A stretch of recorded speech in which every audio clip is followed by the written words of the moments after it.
റമളാന്റെ വരവും കാത്ത് രാപ്പകൽ കണ്ണീർ വാർത്ത് റജബിലും ശഅബാനാകെ പ്രതീക്ഷയിലെന്റെ ഹൃത്ത്.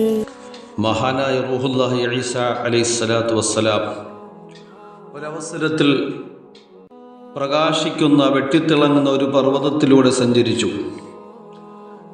ഈ പ്രകാശം ചൊരിയുന്ന പർവ്വതത്തിൻ്റെ അത്ഭുത സൃഷ്ടിപ്പ് കണ്ടപ്പോൾ ഈസാ നബി അലൈഹിസ്സലാമിന് ആശ്ചര്യം തോന്നുകയും അള്ളാഹുവിനോട് അഭ്യർത്ഥിക്കുകയും ചെയ്തു, യാ അള്ളാഹ്, ഈ പർവ്വതത്തെ എന്നോടൊന്ന് സംസാരിപ്പിക്കണേ തമ്പുരാനെ. കാരണം ഇതൊരു സാധാ പർവ്വതമല്ലല്ലോ. അള്ളാഹു ഈസാ നബിക്ക് ഉത്തരം കൊടുത്തു. അങ്ങനെ പർവ്വതം ഈസാ നബിയോട് കഥ പറയാൻ തുടങ്ങി. പർവ്വതം പറഞ്ഞു, യാ റൂഹല്ലാഹ്, താങ്കൾ എന്താണ് ഉദ്ദേശിക്കുന്നത്? ഈസാ നബി പറഞ്ഞു, നീ നിന്റെ വിവരങ്ങൾ എന്നോട് പറഞ്ഞു തന്നാലും എന്നിൽ എന്ത് അത്ഭുതമുണ്ട്? പർവ്വതം പറഞ്ഞു, നബിയേ, എൻ്റെ ഉൾഭാഗത്തൊരു മനുഷ്യൻ ജീവിച്ചിരിപ്പുണ്ട്. പർവ്വതമാകുന്ന എൻ്റെ ഉള്ളിൽ ഒരത്ഭുത മനുഷ്യൻ ജീവിച്ചിരിപ്പുണ്ട്. ഇത് കേട്ടപ്പോൾ ഈസാ നബിക്ക് വീണ്ടും ജിജ്ഞാസ കൂടി. ഈസാ നബി അലൈഹി സ്വലാം അള്ളാഹുവിനോട് ദുആ ചെയ്തു, അള്ളാഹുവേ, ഈ മനുഷ്യനെ ഒന്ന് പുറത്തെത്തിച്ചു തരണം, പർവ്വതത്തിൻ്റെ ഉള്ളിൽ നിന്നൊന്ന് പുറത്തേക്ക് കൊണ്ടുവരണം. അങ്ങനെ ഈസാ നബിയുടെ അഭ്യർത്ഥന പ്രകാരം പർവ്വതം പിളരുകയും ആ പർവ്വതത്തിൻ്റെ അന്തർഭാഗത്ത് നിന്ന് സുമുഖനായ സുന്ദരനായ ഒരു യുവാവ്, ഒരു മനുഷ്യൻ പുറത്തേക്ക് വരികയും ചെയ്തു. അദ്ദേഹം വന്നിട്ട് ഈസാ നബിയോട് പറഞ്ഞു, നബിയെ, ഞാൻ കലീമുല്ലാഹി മൂസ അലൈഹിസ്സലാത്തു വസ്സലാമിൻ്റെ സമുദായത്തിൽപ്പെട്ട ആളാണ്. അള്ളാഹുവിനെ അനുസരിച്ചുകൊണ്ട് മൂസാ നബിയിൽ വിശ്വസിച്ചുകൊണ്ട് ഇബാദത്തിൽ ജീവിച്ചൊരു മനുഷ്യനാണ്.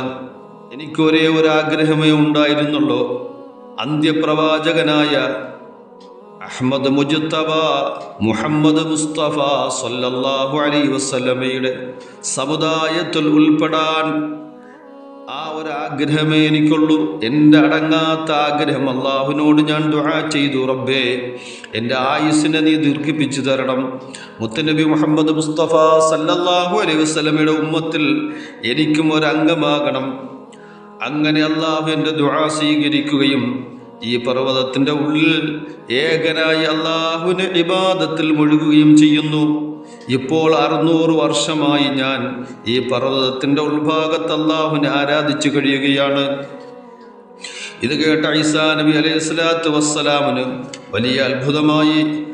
കാരണം ഇത്രയും നാള് അള്ളാഹുവിനെ ആരാധിച്ചുകൊണ്ട് നൂറ്റാണ്ടുകളായി, മൂസാ നബിയുടെ കാലം മുതൽ ഇന്ന് ഈസാ നബിയായ എൻ്റെ കാലം വരെയും ഒരു തെറ്റും ചെയ്യാതെ, ഒരു ചെറിയ തെറ്റുപോലും കണ്ണുകൊണ്ട് കാണാതെ, ഹൃദയത്തിൽ ചിന്തിക്കാതെ ഈ കരിമ്പാറ കൂട്ടങ്ങളായ പർവ്വതത്തിൻ്റെ ഉൾഭാഗത്ത് മുത്തുനബിയും കാത്തിരിക്കുന്ന ഈ മനുഷ്യൻ മാത്രമല്ലല്ലോ, ഈ പുണ്യ മഹാത്മാവിൻ്റെ മഹത്വം കൊണ്ടായി പർവ്വതം പോലും പ്രകാശത്തിൽ ലംഘുന്നത്, പ്രകാശത്തിൻ്റെ പ്രഭ ചൊരിയുന്നത്.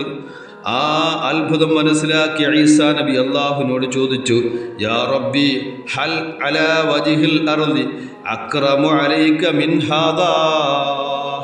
യാ അല്ലാഹ്, ഈ മഹത്തായ മനുഷ്യനേക്കാൾ ഈ ഭൂലോകത്ത് മഹത്വമുള്ള വേറെ ഏതെങ്കിലും സൃഷ്ടിയുണ്ടോ? നൂറ്റാണ്ടുകളായി ഒന്നിലധികം പ്രവാചകന്മാരെ കണ്ട് അവരുടെ ഉമ്മത്താകാൻ ഭാഗ്യം കിട്ടിയിട്ട് ലോകത്തിൻ്റെ വെളിച്ചവും തെളിച്ചവും കരുണയുടെയും കാരുണ്യത്തിൻ്റെയും കേദാരമായ മുഹമ്മദ് മുസ്തഫ സല്ലല്ലാഹു അലൈഹി വസല്ലമയുടെ ഉമ്മത്തും കൂടി ആകാൻ വേണ്ടി വർഷങ്ങളായി ആരാധനയിൽ മുഴുകുന്ന ഈ മനുഷ്യനേക്കാൾ മഹത്വമുള്ള ആരെങ്കിലും ഇന്ന് ഈ ഭൂലോകത്ത്, ഇനി ഈ ഭൂലോകത്ത് ഉണ്ടാകുമോ, ഉണ്ടോ എന്ന് അള്ളാഹുവിനോട് ചോദിക്കുമ്പോൾ അള്ളാഹ് പറയുന്ന മറുപടി, യാ ഈസാ, മൻ സാമ മിൻ ഉമ്മത്തി മുഹമ്മദിൻ സല്ലല്ലാഹു അലൈഹി വസല്ലം യൗമൻ മിൻ റജബ് ഫഹുവ അക്റമു മിൻ ഹാദാ. ഉണ്ടല്ലോ ഈസാ നബിയെ, ഉണ്ട്.